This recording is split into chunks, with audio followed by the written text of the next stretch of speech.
I can't say my name for my own protection, so for now on, call me Researcher X. But what I can say is that I worked on a super soldier project for the government. Yeah, I know, stereotypical, but I swear it's the truth. They called it Project Lovecraft. I don't know when it began, but I was transferred to it as a researcher after its beginning. It was in a bunker beneath Area 51. Again, I know, stereotypical, but that's the beauty of it. Area 51's infamy makes it too obvious to use, therefore it's the perfect location. And that's my thought process on it anyway. I arrived there in 2001 and I worked on it, and even now I continue to do so. And let me tell you, I've seen some messed up stuff. I just can't keep it secret anymore and I have to tell someone. And that's why I'm writing this on here right now. So without delaying this anymore, let's get to the experiment reports. Hopefully my superiors don't find this. And that's how executions happen. Experiment log. May 1st, 2001. Project Lovecraft 247. Subject: Private First Class Classified. Height: 6 foot. Weight: 140 pounds. Subject was fastened with a gurney with 1.5-inch leather straps to both wrists and ankles. He was injected with a sample of serum Lovecraft 247B. Subject began to convulse for approximately 2.5 minutes. After the end of convulsions, Private Classified began to gain muscle mass exponentially. Blood began to pour from his eyes, and at the point of his muscle mass reaching approximately 75% of its original size, Subject's heart and eyes exploded, killing him instantly. Researcher notes: this test was promising. The subject's muscle mass growth was a welcome improvement over previous testing. Experiment log. June 15th, 2001. Project Lovecraft 287. Subject Sergeant Classified. Height: 5'11". Weight: 210 pounds. Subject, per own request, was placed in a 5x5 holding cell, made of 10-inch bulletproof glass, immediately after injection with the sample of serum Lovecraft 59A. Approximately 45 seconds after, the subject began convulsions with amounts of blood, and digestive fluids being vomited during these convulsions. Subject muscle growth rapidly increased by a measure of 15%. Convulsions ceased after 2 minutes, after which subject let out a seemingly rabid and feral scream. Subject struck the glass with a force of redacted per inch, fracturing the glass. 3 armed personnel enter the holding area and open fire with M16 assault rifles, loaded with anti-personnel rounds. The subject is wounded but has no visible reaction. Subject attacked the guards, dismembering each. Subject begins to eat corpses. During consumption, the subject appears to grow a 3rd arm and an eye, as well as other appendages. The subject's heart explodes approximately 45 seconds after consumption of flesh begins. Researcher notes: the cannibalistic tendencies of the subject were not expected.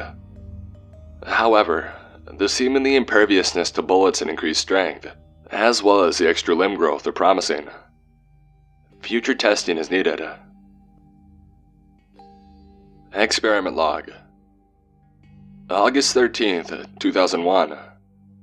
Project Lovecraft 387. Subject: pregnant female of classified years of age. Height: 5'6". Weight: 130 pounds. Subject, under the guise of an abortion, is injected into a room with a sample of serum Lovecraft 87B. Approximately 35 seconds later, convulsions begin. Subject's neck twisted at an angle of 372 degrees. Movement continued. 1.5 minutes after the beginning of convulsions, subject's upper torso ruptured. A previously early-term fetus, now seemingly fully grown, emerges from the chest cavity. The fetus is hereby referred to as Subject Lovecraft 2, and the mother referred to as Lovecraft 1. Lovecraft 1 proceeds to somehow still be capable of movement despite seemingly a fatal wounding. 3 arm-like appendages grow from her side, and her jaw extends 3 inches from her skull. Lovecraft 2 has 5 eyes and numerous deformities. Subjects struck the reinforced walls surrounding them for approximately 5 minutes before they expire. At this point, Lovecraft 1's internal organs liquefied, and Lovecraft 2 expired at the same point as the mother. Autopsy report. Subject Lovecraft 2, despite not being fully term, weighed 47 pounds and 7 ounces. It also lacked a heart as well as a digestive tract. Additionally, Lovecraft 2 had several bones not found in humans, and 3-inch fang-like teeth. Researcher notes: showed the normal feral behavior of previous subjects. The lack of a digestive tract and heart in Subject Lovecraft 2 suggests an adaptiveness, due to previous subjects' hearts exploding. Also, the growth of additional appendages without cannibalistic tendencies is very promising indeed. It is still undetermined how the mother lived as long as she did, considering her injuries. Experiment log. September 13th, 2001. Project Lovecraft 415. Subject: corpse of victim from WCT attack. Cause of death: death upon impact after leaping from World Trade Center 1 on September 11th. Height: unavailable due to cause of death. Weight: unavailable. Subject was placed onto a standard autopsy table and injected with serum Lovecraft 89A. Approximately 5 minutes after initial exposure, subject began to reanimate. Subject stood despite multiple bone fractures in his skeleton, especially leg fractures. Subject regurgitates its heart. It proceeds to consume the organ, growing a second mouth in its neck region, complete with teeth. Upon seeing researchers looking from behind protective glass, it lunges. It struck on the glass, managing to break it, and one of the doctors was grabbed and pulled through. Using its second mouth, the subject sprayed digestive fluids onto the doctor. It then proceeded to rip out the doctor's esophagus and consume it. After consumption of the doctor's flesh, it grew a tendril-like appendage out of its back. Personnel armed with explosive round ammunition and 12-gauge shotguns entered and terminated the subject, only after several rounds. Research notes: while the death of a colleague is never a good thing, the reanimation of dead tissue and the lack of death before personnel intervention does suggest a possible military application. The cannibalism and growth of appendages is still a side effect of the Lovecraft serum that we don't fully understand. Perhaps we can make use of it as a biological weapon. Following the reanimation of the doctor's body, any attempts to use Lovecraft 89A under any circumstances will be denied due to risk of contagion. September 14th, 2001. Time: 1 a.m. The doctor's body was laid on an autopsy table, having been dissected for eternal effects of the digestive fluids that were coded in by the hostile subject. At approximately the half-hour mark, with several major organs missing, the doctor sits up on the table. A nearby researcher does not see this. Hereby referred to as 89A1, punctures the researcher's upper torso from behind with a single strike, with the arm visibly all the way through the researcher. The next 35 minutes of footage consists of 89A eating the flesh of the researcher's corpse before it too reanimates, hereby being referred to as 89A2. At the point of 89A2's reanimation, 89A1 has already begun previous side effects of growth of appendages and orifices in its body. At 2 a.m., 2 armed personnel enter the room on patrol. 89A1 and 89A2 attack them. They kill one member of the patrol, but the other kills 89A2 before 89A1 kills the personnel. 10 minutes later, a squad of armed personnel arrive.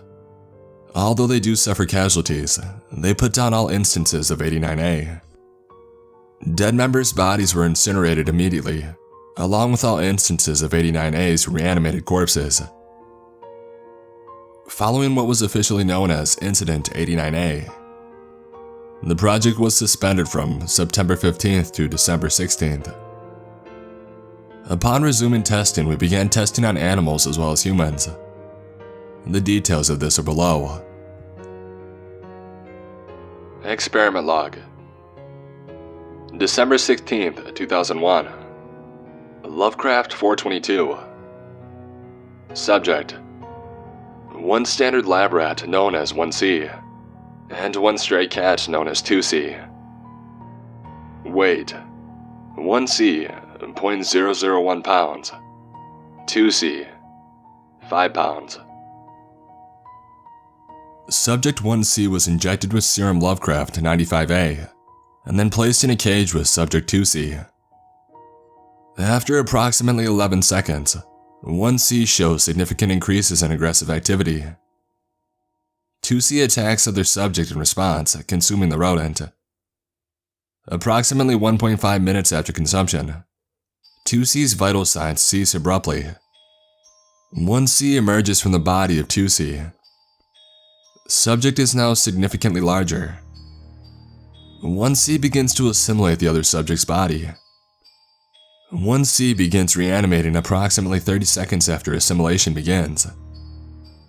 The new creature, hereby dubbed 3C, has several appendages not found in either mammal sprout from its back.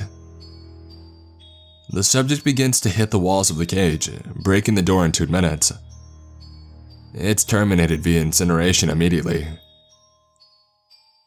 Research notes. The aspect that most intrigued me during this experiment was the assimilation of the dead subject. Perhaps this could be used in the future. This strain has great potential. Experiment log. December 24th, 2001. Project Lovecraft 500. Subject: sample of human stem cells.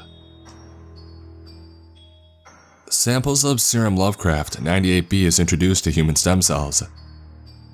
30 seconds after the serum's introduction, cells multiply at a rapid rate, nearly 50 times the normal rate of cellular reproduction.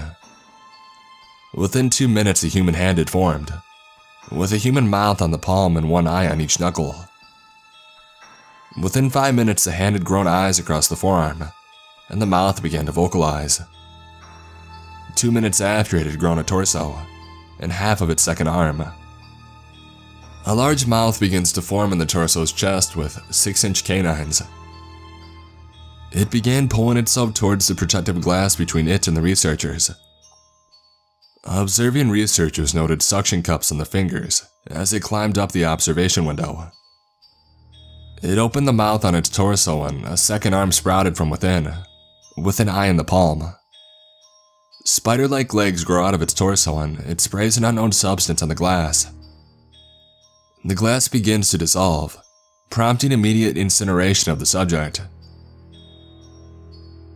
Research notes. It's an interesting development that the new organism grew from the cells, and the creature's hostility was not expected.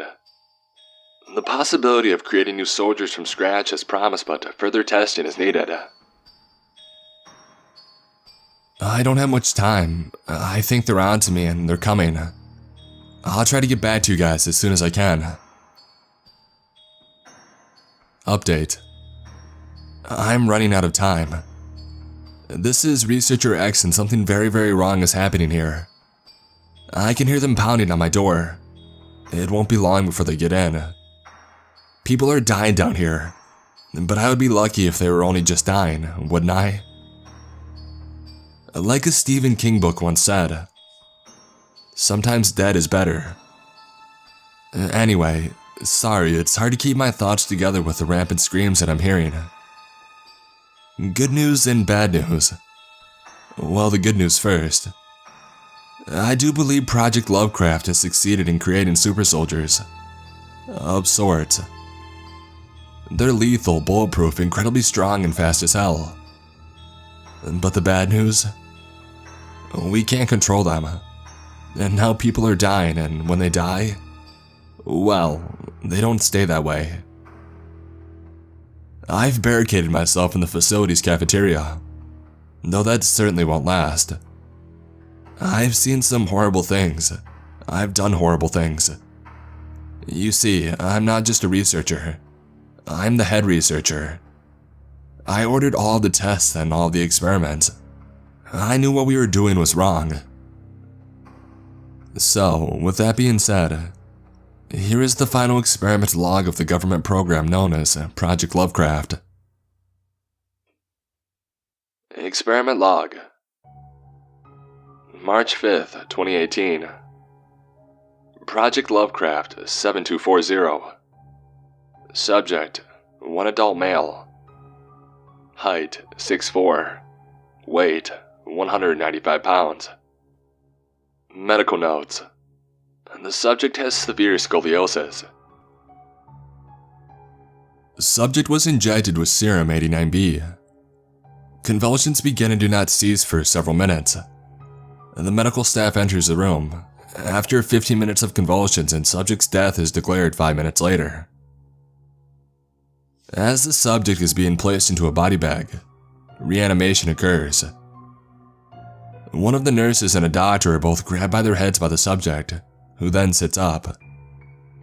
Feral behavior exhibited by previous reanimation subjects not displayed by subject 5302-1. The subject proceeds to break the neck of the nurse and the doctor and consume their flesh, while looking directly at research personnel.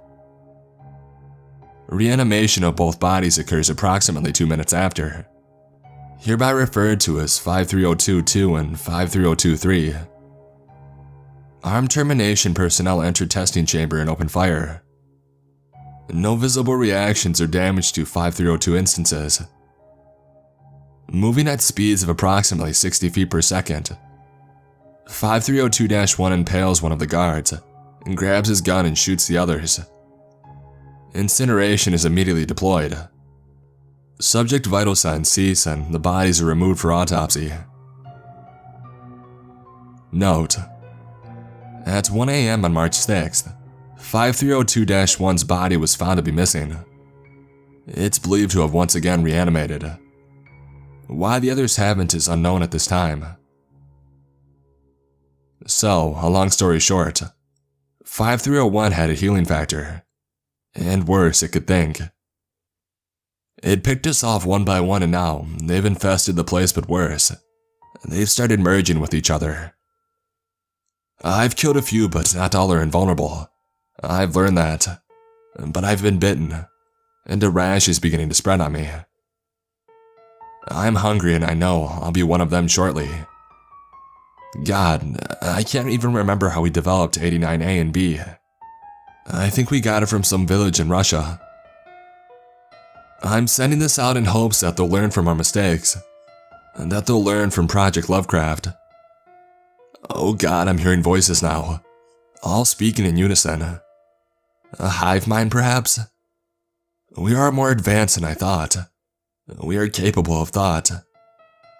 I wonder who their alpha is. I'm starting to lose cognitive function. I'm posting this before I lose all reason and I become one of them. God have mercy on our souls. Goodbye. Researcher X.